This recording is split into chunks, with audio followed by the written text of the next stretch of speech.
കരവന്തിന്റെ മക്കളുടെ നാളത്തെ നല്ലൊരു കഥ കേട്ടാലോ? അങ്ങനെ നാളത്തെ കഥയില് കാവേരിക്ക് ഭയങ്കര സന്തോഷമായി.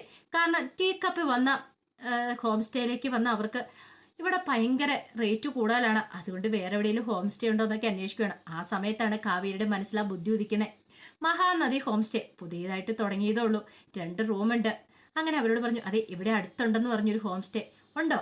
അല്ല അതിന്റെ അഡ്രസ്സും കാര്യങ്ങളൊക്കെ അവിടെ റേറ്റ് എങ്ങനെയാ? റേറ്റ് ഒക്കെ ഒത്തിരി കുറവാ, അതോർത്ത് പേടിക്കൊന്നും വേണ്ടാന്ന് പറഞ്ഞു. എങ്കിൽ അഡ്രസ്സൊക്കെ തരാമെന്ന് ചോദിച്ചു. പിന്നീട് കാവേരി അഡ്രസ്സൊക്കെ പറഞ്ഞു കൊടുക്കുകയാണ്. പിന്നെ നിങ്ങൾ അങ്ങോട്ട് പോയാൽ മതി, അവിടെ തിരിയുന്ന ആ റോഡിന്റെ അവിടെയായിട്ട് നിങ്ങളെ പിക്ക് ചെയ്യാനായിട്ട് ഹോം സ്റ്റേയുടെ ആൾക്കാർ വന്നിട്ടുണ്ടായിരിക്കും എന്ന് പറഞ്ഞു. ആ ശരി, താങ്ക് യു പടന്ന് പറഞ്ഞിട്ട് അവരങ്ങോട്ട് പോയി. കാവേരിക്കൊന്ന് തുള്ളി ചാടാൻ തോന്നി. കാവേരി പെട്ടെന്ന് തന്നെ ഗംഗയെ വിളിക്കുകയാണ്. ഗംഗയെ വിളിച്ചു കഴിഞ്ഞപ്പോൾ ഗംഗ ചോദിച്ചു, എന്താ കാവേരി? അതെ, നമ്മുടെ വീട്ടിലേക്ക് ഗസ്റ്റുകൾ വരുന്നുണ്ടെന്ന് പറഞ്ഞു. ഗസ്റ്റ് അതാരാ? നമ്മുടെ വീട്ടിൽ എന്ന് പറഞ്ഞാൽ നമ്മുടെ ഹോം സ്റ്റേയിലേക്ക്. ഹോം സ്റ്റേയിലേക്കോ? അതെ, ഇവിടെ വന്നവരാ. ഇവിടെ റേറ്റ് കൂടുതലാന്ന് പറഞ്ഞു കഴിഞ്ഞപ്പോൾ ഞാൻ നമ്മുടെ വീട്ടിലെ ഹോം സ്റ്റേനെ കുറിച്ച് പറഞ്ഞു. ഇത്ര പെട്ടെന്നോ? അതെന്താ പെട്ടെന്ന് വന്നുകൂടെ എന്ന് ചോദിച്ചു. അല്ല, എന്റെയൊക്കെ കൈയും കാലും ഒക്കെ വിറയ്ക്കുന്നുണ്ട്, എനിക്ക് പേടി തോന്നുന്നുണ്ട്.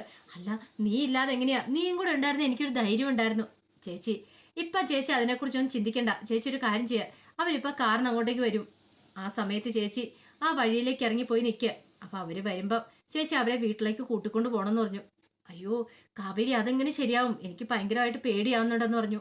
പേടിച്ചിട്ടൊന്നും കാര്യമില്ല, എല്ലാം ഒന്ന് പെട്ടെന്ന് തന്നെ സെറ്റ് ചെയ്തിട് എന്നൊക്കെ പറഞ്ഞ് കാവേരി കോള് കട്ട് ചെയ്തു. അതിനുശേഷം കാവേരി വിനീതിനെ വിളിക്കുകയാണ്.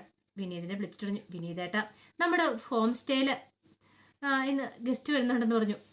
വരുന്നുണ്ടോ ഇന്നോ? അതെ, ഹോം സ്റ്റേ ഗസ്റ്റ് വരുന്നുണ്ട്. ഒരു കാര്യം ചെയ്യണം, ഞാൻ ഗംഗേച്ചിയോട് പറഞ്ഞിട്ടുണ്ട്. ഗംഗേച്ചിക്ക് ഭയങ്കര പേടിയും കാര്യങ്ങളൊക്കെയാ. വിനീത എണ്ണം കൂടെ ഒന്ന് ചെല്ലണമെന്ന് പറഞ്ഞു. അതിനെന്താ?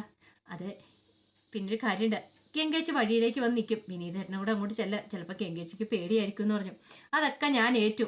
വിനീതന് സന്തോഷമുള്ളൊരു കാര്യമായിരുന്നു. ഹോം സ്റ്റേ തുടങ്ങി പിറ്റേ ദിവസം തന്നെ ഇങ്ങനെയുള്ള കാര്യങ്ങളൊക്കെ കിട്ടിയില്ലേ, ഗസ്റ്റുകളെയൊക്കെ കിട്ടിയില്ലേ, ഒരു ഭാഗ്യം തന്നെ.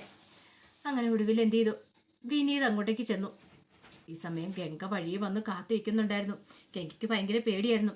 വിനീതിനെ കണ്ടു കഴിഞ്ഞപ്പോഴത്തേനും ഗംഗ ചോദിച്ചു, എന്താ വിനീതേട്ട എവിടെയെന്ന് ചോദിച്ചു. അതെ, കാവേരി എന്നെ വിളിച്ചിട്ടുണ്ടായിരുന്നു, ഗസ്റ്റുകളുണ്ട്, അവരൊന്ന് പിക്ക് ചെയ്യണമെന്നൊക്കെ പറഞ്ഞു. ആ, എനിക്ക് പേടിയായിട്ട് എന്ത് ചെയ്യണമെന്ന് അറിയില്ല, ഞാൻ നിൽക്കുമായിരുന്നു പറഞ്ഞു. എന്തിനാ പേടിക്കണേ? അല്ല, അവര് എങ്ങനെയാ എത്രയൊന്നും അറിയത്തൊന്നുമില്ലല്ലോ. പിന്നെ നമ്മുടെ ഹോം സ്റ്റേ എന്ന് പറഞ്ഞാൽ അത്രയ്ക്ക് വലിയ വിപുലമായിട്ടൊന്നും ഉള്ളതൊന്നും അല്ലല്ലോ, സാധാരണ റൂമും കാര്യങ്ങളൊക്കെ അല്ലേ, അത് മതി, അവർക്ക് അതൊക്കെ മതി, നമ്മൾ വേണ്ട പോലെ അത് ഡീൽ ചെയ്താൽ മതി, ഇനി നമ്മുടെ കയ്യിലെ കാര്യങ്ങളെന്ന് പറഞ്ഞു. ഇത്തിരി കഴിഞ്ഞപ്പോൾ ഗംഗ ഇങ്ങനെ അക്ഷമയോട് കൂടി നോക്കി നിൽക്കുകയാണ്.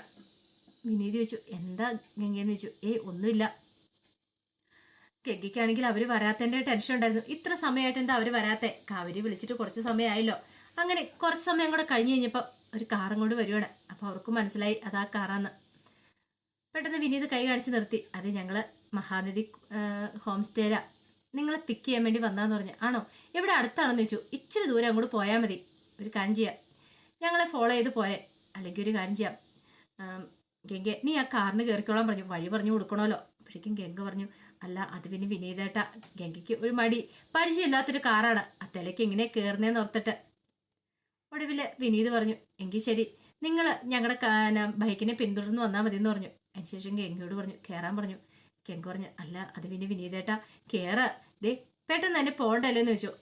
അപ്പോഴേക്കും ഡ്രൈവർ ഓൺ അടിച്ചു. ദേ അയാൾ ഓൺ അടിക്കുന്നുണ്ട്, ഈ റോഡിൽ വന്നിടം തറക്കിക്കാൻ സമയമില്ലെന്ന് പറഞ്ഞു. ഒടുവിലെ ഗംഗ എന്ത് ചെയ്തു, വിനീതിന്റെ ബൈക്കിന് പിന്നെ കയറുവാണ്. ആദ്യമായിട്ടാണ് അങ്ങനെ കയറുന്നത്.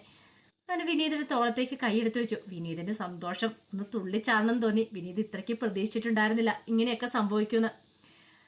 ആ കുറച്ച് സമയം എന്ന് പറഞ്ഞാൽ വിനീതിനെ സംബന്ധിച്ചിടത്തോളം ഒരു യുഗം പോലെയായിരുന്നു. കാരണം അത്രയ്ക്ക് ഒത്തിരി അധികം ഇഷ്ടപ്പെട്ടൊരു കാര്യമായിരുന്നത്. ഇത്രയൊന്നും വിനീത് പ്രതീക്ഷിച്ചിട്ടുണ്ടായിരുന്നില്ല. ഒരു പൂ ചോദിച്ചു കഴിഞ്ഞാൽ പൂക്കാലം തന്നെന്ന് പറഞ്ഞൊരു അവസ്ഥയായിപ്പോയി. നേരെ ചൊവ്വയൊന്നും മിണ്ടത്ത് പോലും ഉണ്ടായിരുന്നില്ല വിനീതിനോട് ഗംഗ. പക്ഷെ ഇപ്പം വിനീതിന്റെ ബൈക്കിന് പിന്നെ കയറിയിരിക്കുന്നു. അങ്ങനെ ഒടുവില് അവര് വീട്ടിലേക്ക് ചെന്നു. അപ്പൊ ആദ്യം അവരാണ് ചെന്നത്. വിനീത് പെട്ടെന്ന് ഇറങ്ങി അകത്തേക്ക് എന്നിട്ട് അവിടെ യമുനയൊക്കെ ഉണ്ടായിരുന്നു. യമുനയോട് പറഞ്ഞു, ആരതിയൊക്കെ എടുക്കാൻ അറിയാമെന്ന് ചോദിച്ചു. ആരതിയോ? ശാരദ ചോദിച്ചു. ഇപ്പൊ ആർക്കാ മോനെ ആരതി എടുക്കണേന്ന് ചോദിച്ചു. അതോ ഗസ്റ്റുകളുണ്ടെന്ന് പറഞ്ഞു. ഗസ്റ്റുകളോ? എവിടെ? അതെ, മഹാനദി ഹോം സ്റ്റേയില്. ഹോം സ്റ്റേയിലോ? അവരിപ്പോ ഇവിടെ വന്ന് താമസിച്ചാൽ നമ്മളെവിടെ താമസിക്കും? നമ്മൾ ഇവിടെ തന്നെ താമസിക്കും എന്ന് പറഞ്ഞു. ആകെപ്പാട് ടെൻഷനായി. അപ്പോഴേക്കും നീളയും കൂടെ അങ്ങോട്ട് വന്നു. ഈ സമയത്ത് ഗംഗ പറഞ്ഞു, ആരതിയൊക്കെ ഞാൻ എടുത്തോളാന്ന് പറഞ്ഞു. പിന്നീട് എന്ത് ചെയ്തു, അവരെ ഗസ്റ്റുകളെ ആരതിയൊക്കെ ഒഴിഞ്ഞാണ് ഹാളിലേക്ക് സ്വീകരിച്ചുകൊണ്ടിരുത്തുന്നത്.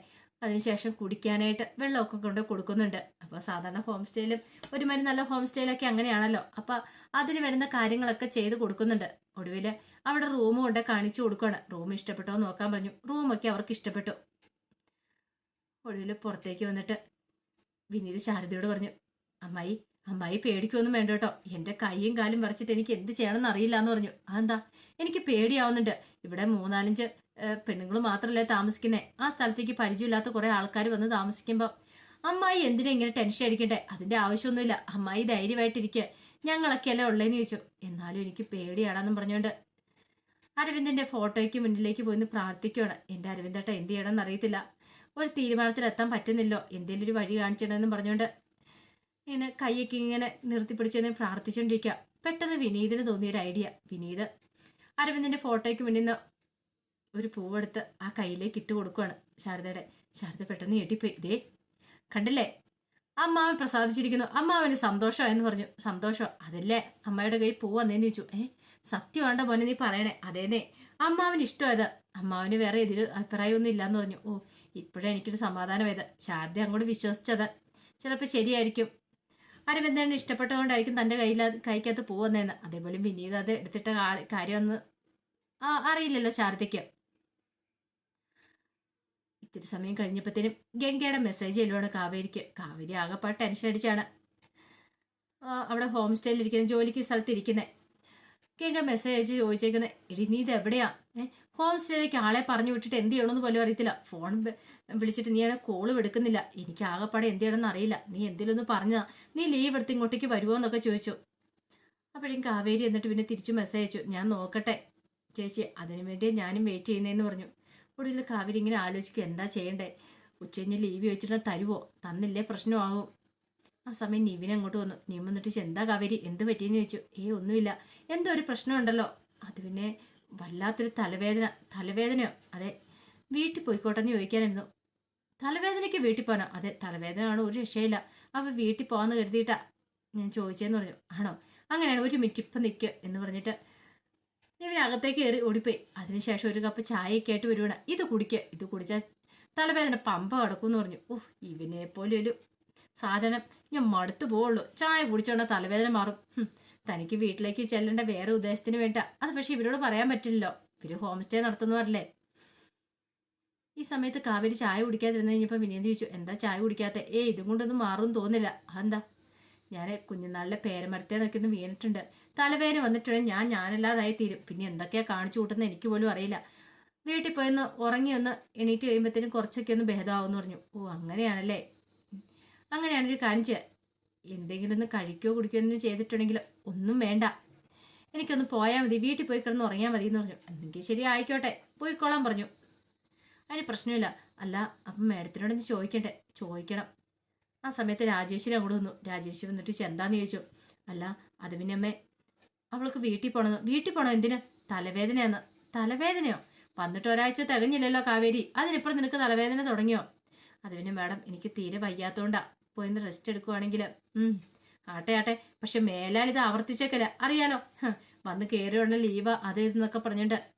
തലവേദനയാണെങ്കിൽ തലവേദനയുടെ ഗുളികയും കാര്യങ്ങളൊക്കെ കഴിക്കണം. അല്ലാതെ തലവേദനയാന്ന് പറഞ്ഞിട്ട് ജോലി ചെയ്യാതെ വീട്ടിൽ പോവുകയല്ലേ ചെയ്യണ്ടേ എന്നൊക്കെ പറഞ്ഞ് കുറെ പറയുന്നുണ്ട്. പക്ഷേ കാവേരി അന്ന് മൈൻഡ് ചെയ്തില്ല. കാവേരിക്ക് എത്രയും പെട്ടെന്ന് വീട്ടിൽ ചെന്നാൽ മതി എന്ന് മാത്രമേ ഉണ്ടായിരുന്നുള്ളൂ. അപ്പോൾ അതിൻ്റെ വിശേഷങ്ങളൊക്കെ നമ്മൾ കാണാൻ പോകുന്നത്. ആ വിശേഷങ്ങൾക്കായി നമുക്ക് എല്ലാവർക്കും കാത്തിരിക്കാം കേട്ടോ. ഒരിക്കൽ കൂടി എല്ലാവർക്കും ശുഭദിനം നേർന്നുകൊണ്ട് നിർത്തുന്നു. നന്ദി.